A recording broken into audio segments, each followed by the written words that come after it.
Ça a été un des pionniers du marketing. Alors on parle toujours de Ford et de sa première voiture, mais on devrait parler de Philibert et du fil au chinois. Le fil au chinois, c'est le produit star de la maison Vro, toujours produit aujourd'hui. Et ce fil au chinois, c'est un fil qui avait d'abord des très bonnes qualités intrinsèques. Et puis autour de ça, il a créé du marketing. C'est-à-dire qu'à l'époque, chaque entreprise vendait autant de marques qu'il avait de clients. Chez Vro, non. Vous pouvez acheter tout ce que vous voulez, mais ça sera toujours du fil au chinois. Vous pouvez faire rajouter son nom dessus, etc. Mais c'était toujours le fil au chinois. Et donc autour de ça, ils ont construit toute une gamme marketing avec des affiches, des points de fidélité, des cadeaux, des cartes postales. Enfin, il y a eu vraiment un développement énorme d'articles, de ce qu'on appelle aujourd'hui des goodies. Et en ça, ils ont été tout à fait pionniers.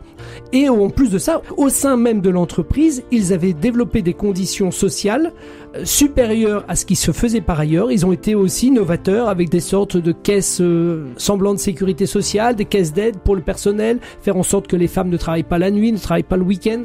Les salariés de l'usine Vro étaient mieux payés que le reste de la profession. Alors certes, ils voulaient créer de l'argent, parce que c'était aussi l'outil pour alimenter leurs œuvres de bienfaisance.